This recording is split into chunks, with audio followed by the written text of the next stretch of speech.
Cobrar, irmão. Eu não posso acreditar. Eu vou estar lendo Marcos 10, 46. Acredito eu que seja bem conhecido, né? O cego de Jericó. Marcos 10, 46.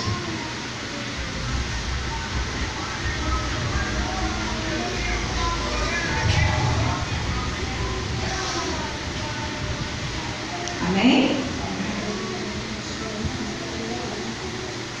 Marcos 10, 46.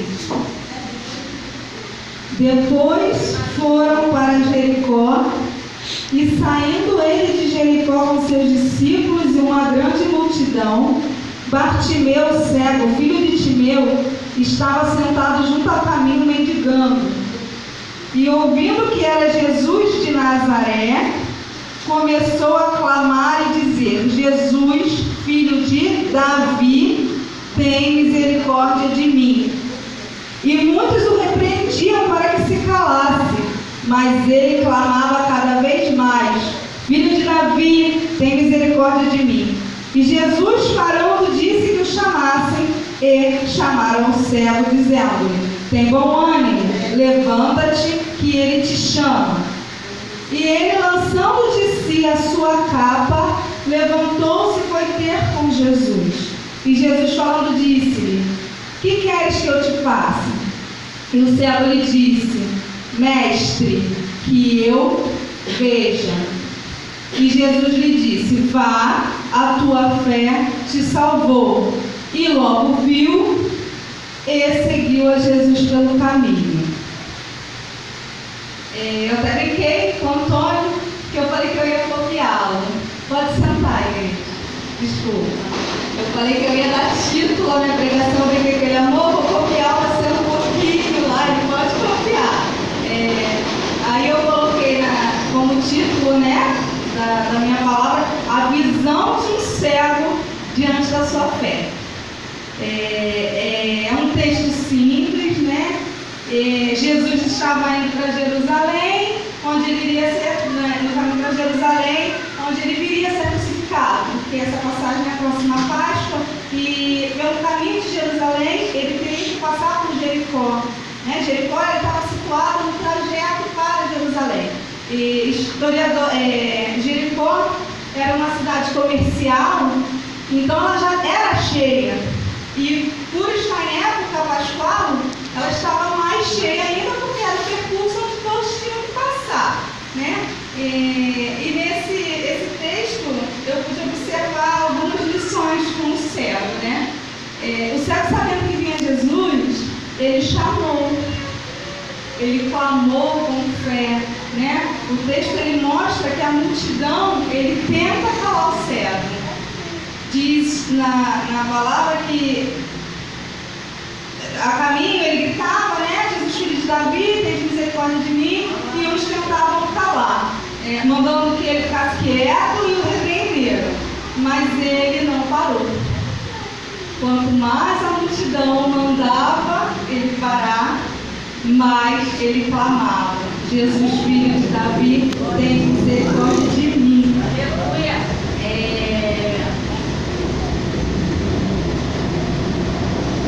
Se vocês observarem aqui, ele pergunta quem é que estava a caminho.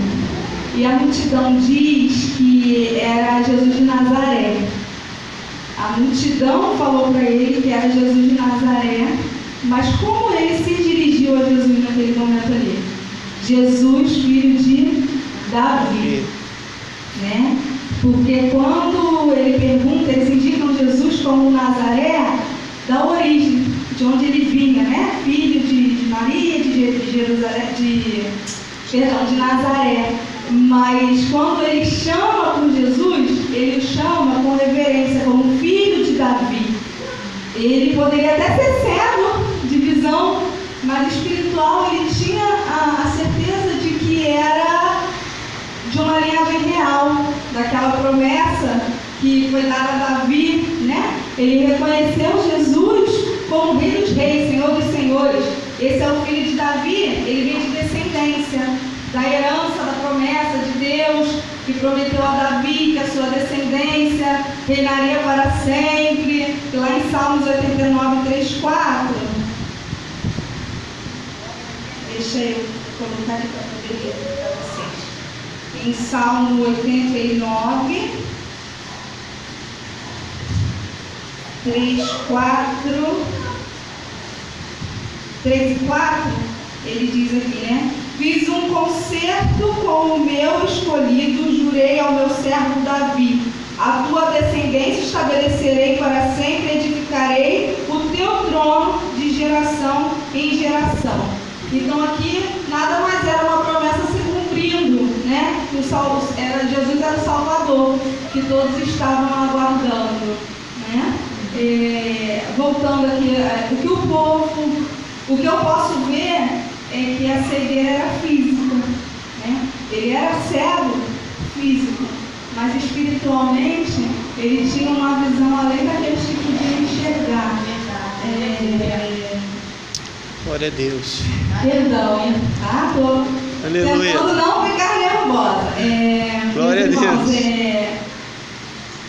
Durante a caminhada da nossa vida, a multidão ela vai tentar nos parar. Mas que multidão? Não tem ninguém ao meu redor, eu venho para a igreja, ninguém passa na minha frente. É tudo, irmão. A multidão na vida da gente é um desemprego, é a família, são os problemas, um vício, uma doença, mas que nós tomamos como exemplo cego, né? Que a deficiência, ele ainda são dois casos, nem a multidão nem a deficiência fez com que ele parasse, né? Inúmeras coisas, inúmeras causas, mas vão fazer com que a gente pare e não queira prosseguir, porque é difícil, porque é aquilo, mas tenhamos fé e clamemos, aquele que é capaz de ouvir mesmo em meio à multidão. Pode estar um turbilhão de problemas, uma confusão, um problema na sua vida, mas se nós chamarmos a quem pode ouvir e quem pode resolver o nosso problema, ele vai nos ouvir independente do que a gente está passando. Glória a Deus. Deixa eu voltar ao texto. Glória a Deus. No 49 diz assim: Jesus parando, disse que o chamassem e o chamaram. O cego, e chamaram o cego dizendo: tem de bom ânimo, levanta-te, que ele te chama. E ele lançou de si sua capa, levantou-se e foi ter com Jesus. Aqui eu posso ver mais alguns atos de fé do cego. Ele lançou sua capa. Alguns historiadores vão dizer que essa capa ela era concedida pelo Império de Roma, pelo Império Romano, para aqueles que não podiam se sustentar. Era como se fosse um tipo de autorização para pedir esmola, né? Então ele, por ser cego, a via que ele tinha para estar se sustentando era usar aquela capa para pedir esmolas. O que ele fez? Ele lançou a capa e foi ter com Jesus. Ele deixou a sua vida para trás e foi ao encontro do Senhor. Aleluia. Algumas vezes a gente tem que agir como ele, né? Abrir mão da vida que está segurando a gente lá atrás para poder encontrar Jesus, tirar aquilo que nos prende, aquilo que nos segura. Nesse caso aqui, aquela capa significava a esmola que ele recebia, né? Sustento que ele recebia, que era esmola. A gente sabe que esmola mal dá para comer, mas ele largou o seu sustento para ter com Jesus. Quando nós ouvimos o chamado de Deus, nós devemos ter prontidão e esquecer o que nos envolve. Não devemos nos prender aos bens, que era o caso dele, não tinha nada, mas a capa naquele momento era o bem dele, né? E abandonemos a antiga vida e ouçamos a voz e o chamado de Jesus. Logo após a lançar sua capa, ele levantou-se. Ele não pensou duas vezes. Ele não podia ver o que tinha à frente dele, ele era cego, né? Ele não podia enxergar com os olhos, mas ele sabia que tinha algo especial a receber. Irmãos, Jesus lhe chama, levante-se. Para de lamentar, para de dizer que não dá, que não é isso. que não é aquilo. Mesmo que você não veja nada em sua frente, porque aquele cego ele não via com os olhos. Nós ainda podemos enxergar, né? Mas enxergar é uma coisa e ver é outra. Ainda que nós não estejamos vendo nada à nossa frente, nós não tenhamos visão nenhuma, atendemos o chamado de Deus. Essa parte aqui eu até coloquei entre parênteses assim, falar um pouco de mim. Quantas vezes eu fui chamada e eu não fui? Eu devia ter uns 16 anos. Eu nunca tinha visto aquela pessoa na minha vida. E ela chegou para mim no culto na nossa festa. Não queria nada, gente. Eu ia para a igreja para brincar. Porque tinha amigos, adolescentes, não vem de berço cristão. Minha família não é cristã, não tem ensinamento. A senhora virou para mim, eu não era cristã, eu não conhecia Antônio, eu era adolescente. E falou que eu seria uma mulher de oração. E eu achei graça, porque eu tenho dificuldade até hoje para orar. Não sei se vocês já repararam, eu não oro alto, eu não consigo orar. A minha oração é muito particular. Eu consigo orar muito bem baixo, mas eu não consigo orar. Eu achei graça. Eu falei assim, maluquinho, nunca me viu, não sabe nem quem eu sou. Vem dizer para mim que eu sou você mulher de oração. Passou. E várias vezes, né, a gente vem sentindo a presença do Espírito Santo, mas final desse ano, e quantas vezes eu senti a presença, falaram comigo, e ainda assim eu não recebi o chamado de Deus, eu abri mão, mas Deus é tão misericordioso que hoje eu estou aqui, né?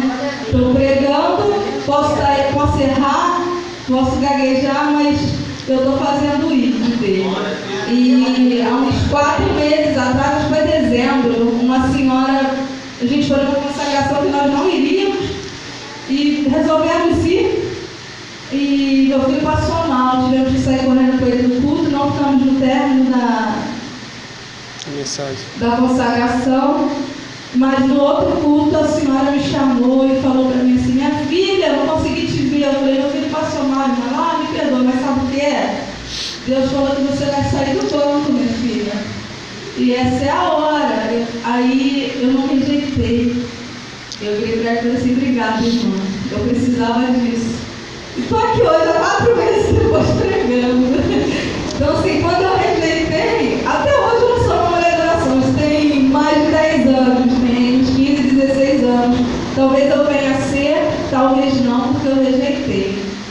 Mas ela falou, nós visitamos aqui uma congregação que não era para ser do nosso campo hoje, da Juliana, mas Deus sabe, né? Ele movimenta os palitinhos da forma que Ele quer. Então hoje essa congregação faz parte da Metodista Juliana. Eu aceitei o que ela falou para mim, eu agradeci e estou aqui. Viemos aqui, nos apaixonamos por aqui, alguns tiveram a oportunidade de conhecer a nossa igreja. É um templo lindo, ar-condicionado, bancos acolchoados, uma equipe de louvor maravilhosa, um palco lindo. Você não precisa nem falar amém, você já está sentindo a presença de Deus lá. Mas nós nos apaixonamos pela congregação de Maíba, uma igreja com 10 membros, um banco quebrado, uma parede mofada. E estamos aqui. Eu já falei demais de mim, vamos voltar para o texto. Né? Mas é para que nós possamos entender que não depende de nós, né? Até depende, perdão, quando nós tomamos uma atitude, mas Deus ele é capaz de fazer o que Ele quer com a vida da gente, né? E se nós nos entregarmos, é mais rápido ainda. Eu nunca imaginei que eu estaria aqui pregando, né? Eu vou ler de novo 51. Eu tive uma aula, sabe, que eu não preciso ficar lendo, mas eu tenho que ler, porque eu vou falar dos pontos da leitura. 51 vai dizer assim: e ele, lançando de si sua capa, levantou-se e foi ter com Jesus. Respondeu a Jesus o que ele precisava. E acho que eu perdi, gente, só um minutinho. 51. Respondeu a Jesus o que ele precisava. Agora o 52 também. E Jesus lhe disse: vai, a tua fé te salvou, e logo viu. E seguiu a Jesus pelo caminho. Ele respondeu a Jesus o que ele precisava, né? Porque Jesus perguntou a ele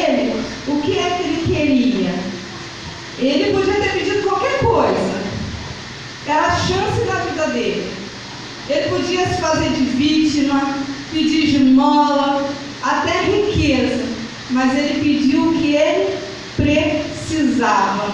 Ele aproveitou o momento que ele teve com Jesus. Então que nós façamos isso. Amém. Né? Talvez hoje seja o nosso primeiro, talvez último ter com Jesus. Se nós tivermos com Jesus, que tenhamos a sabedoria de tudo que a gente precisa. Não coisas fúteis, coisas que acontecem, que é da vida, que é corriqueira, né? Que a gente pensa que é essencial para a nossa vida, não só plano terrestre, mas espiritual também. Jesus é o nosso único, Jesus poderia ser o único e o último momento dele, como eu falei. Quando estivermos na presença do Senhor, faça o essencial. E o 52 termina assim: e Jesus lhe disse: vá, a tua fé te salvou. E logo viu e seguiu a Jesus pelo caminho. Aqui tem dois milagres.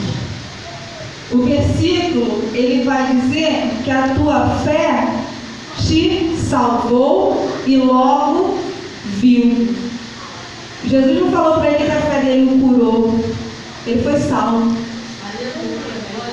Ele era espiritualmente preparado para ter com Jesus mesmo, porque ele percebeu, né, que era Jesus, filho de Davi. Ele poderia pedir só a cura, mas além de curado, ele foi salvo.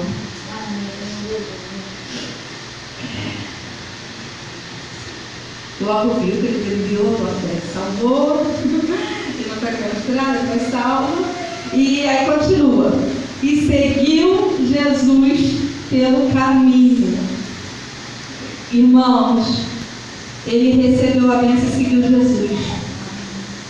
Quantas vezes nós pedimos, Jesus dá, e a gente abandona Jesus? Né? Hoje eu lembro que eu tenho o que eu pedi lá atrás. Vamos falar de bem material, esse carro. Gente, que sufoco! Eu amo muito meu marido, porque o que eu já sofri com o carro não é só. Começamos com os cortezinhos caídos em 95. Passamos por um Gol, quase matei, que ele chegou com um Gol velho de novo em casa, um Gol 97. Mas eu queria um carro para passear. Eu queria conforto. Eu reclamava do que eu tinha. Nós andávamos a pé. Uma bicicleta que quebrou, voltamos a andar a pé. Eu consegui um carro e ele disse, eu reclamava. E a gente queria, eu digo comigo, eu queria conforto. Quando nós pensamos na obra, em vir para essa igreja, de precisar de tempo, do trabalho dele, toma muito tempo dele, o meu também, Jesus abençoou. Conseguimos. Aleluia. Até que o coração duro emprestasse o nome pra gente, né? Porque nós até conseguiríamos, mas não conseguiríamos um valor pelo meu nome. Eu vejo o evangelho através da vida do meu marido. Mas quando eu me coloquei numa posição de servir mesmo a Deus, gente, eu estou falando do material, tá? Mas aqui eu quero falar do espiritual, da fé. Eu estou só dando como exemplo que quando a gente coloca para Jesus, não que, hoje eu vou orar, eu vou ganhar uma casa. Não, mas nós temos que ser a mudança, né? As coisas fluem, Jesus abençoa, principalmente quando é para a obra dele. E quantas vezes nós pedimos e esquecemos, né? Que ele deu. Jesus, cura meu marido. Aí Jesus vai lá, cura teu marido. Daqui 2 semanas você não está na igreja de novo. Restabelece meu casamento. Aí você está de mil maravilhas, está em lua de mel. Você daqui 3 meses você não está na igreja de novo, né? E o cego não. Ele logo viu e seguiu a Jesus pelo caminho. Claro que é uma passagem muito rápida, mas ele o seguiu, que nós continuemos seguindo, né? Se Deus te responder, se Deus te chamar, não abandone ele não. Continua seguindo com ele, né? Porque ele é o caminho, a verdade e a salvação. Não está aqui não, mas eu falei. Não sejamos rebeldes aí, não. Quantas vezes... Isso serve para mim também, coloquei aqui, aí teve o exemplo, né? Jesus conhece os nossos corações e ainda assim, quando nós pecamos, nós pedimos e os abandonamos, Ele tem misericórdia de nós, Ele é bom conosco. Eu separei aqui também Hebreus 3:15, 14:15, que vai dizer assim: porque nos tornamos praticantes de Cristo se retivermos firmemente o princípio da nossa confiança até o fim. Enquanto se diz, hoje se ouvirdes a sua voz, não endureçais o vosso coração, como na provocação, que também seria rebeldia, né? Rebelião, como a gente ouve a voz de Deus e às vezes a gente é rebelde. Não, tá? E nós não sejamos rebeldes, vamos atender a voz de Deus, o nosso chamado, né? O chamado dele para o nosso chamado. Eu separei também Jeremias 12, 29, 12 e 13. Aqui que diz Jeremias 12 e 13. Então me invocareis, e ireis, e orareis a mim, e vos ouvireis, e buscar-me-eis, e me achareis, quando me buscardes de todo o vosso coração. Será que se o cego, naquele momento ali, não clamasse por Jesus, ele teria sido curado? Talvez sim, talvez não. Deus é que tem o poder da cura, né? Ele cura quem Ele quer, quando Ele quer, mas aquele era o momento do cego invocar, clamar, chamar, pedir. E assim Jesus se revelará a ele. Temos que ter fé. Temos que clamar por ele, independente das circunstâncias, né? Outros exemplos de fé também que a gente pode ter é a mulher do fluxo de sangue. Gente, nós mulheres, 5 dias em mês, como é que a gente fica? A gente fica morta. Mas ela ficou 12 anos perdendo sangue e ainda assim ela conseguiu ir lá, se esforçar, tocar as vestes de Jesus, né? E Deus reconheceu e ela teve um milagre. Os amigos do paralítico, né? Pela porta não dá, pela janela não dá, vamos pelo teto, não dá para entrar, faz um buraquinho no teto, né? E Jesus falou para ele que ele estava perdoado, mas ele não foi mais sábio. Perdoado não quer perdoar, é mole. Levanta e anda, que está curado. Não é que falar que perdoa, não quer falar. Perdoa é mole. Então levanta e anda para ver que eu faço milagre, né? E ele... Outro, Abraão. Gente, isso aqui para mim, que ofereceu o filho em sacrifício. De verdade, gente, se hoje Jesus parece para você, Janaína, minha sogra, Adriana, entrega teu filho para a morte para provar que me ama, tu entregaria? Entregaria não, irmão. A gente não para de ver novela na terça-feira para ir para a igreja. Eu cansei de falar que estava com dor de cabeça para ir para a igreja. Mentira, para ver o capítulo da novela. Hoje eu estou livre disso, graças a Deus. Então assim, todos os exemplos de fé, Jesus curou, salvou. Queridos, este homem cego, ele tinha o que para acreditar na vida? Nada. Ele era cego, mendigo, sozinho, nem nome ele tinha. Nós sabemos que ele era Bartimeu. Bar significa filho de Timeu.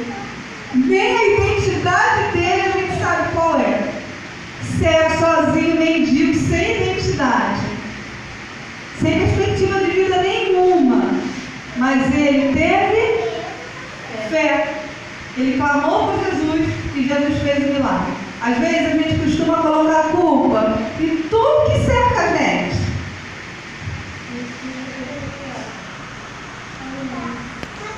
Aleluia.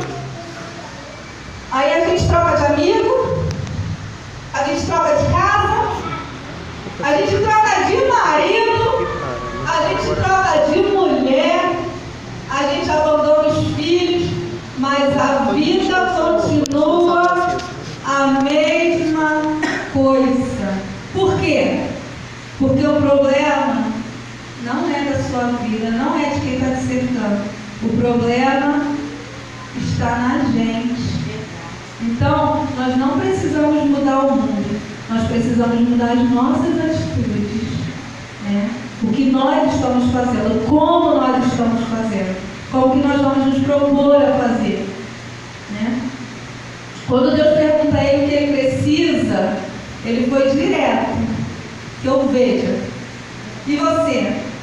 O que você precisa hoje? Qual é o seu problema? O que está te tornando cego? Qual é a sua cegueira? Qual cegueira você deve abandonar agora e seguir Jesus pelo caminho? Difícil, né? Nós somos muito complexos. Nós somos muito complicados.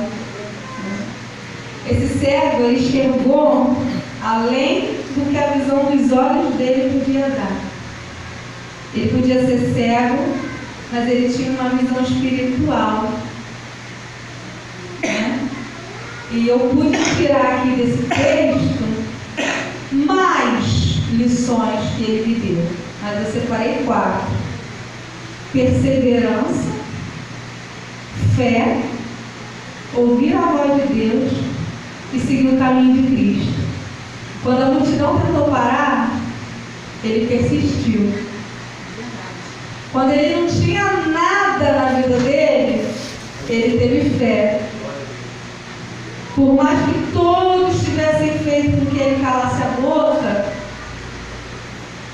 ele ouviu a voz de Deus. Ele podia ser cego, mas surdo ele não foi. Jesus falou, chame-o. Ele prontamente levantou, lançou sua capa e foi ter com Jesus. Ele ouviu o chamado. E o mais importante, ele seguiu Cristo. Ele continuou com ele, ele não abandonou a Jesus. Com todos os problemas que eu já relatei que ele tinha. Cego, mendigo, pobre, abandonado, sozinho. Ainda assim ele atendeu o chamado de Deus. Depois da cura, sim. Mas eu tenho certeza, Flaviana, isso não é bíblico. Eu tenho certeza que mesmo que ele não tivesse recebido a cura, ele seguiria Jesus. Porque na hora que falaram para ele que era Jesus de Nazaré, ele se virou para ele como Jesus, filho de Davi.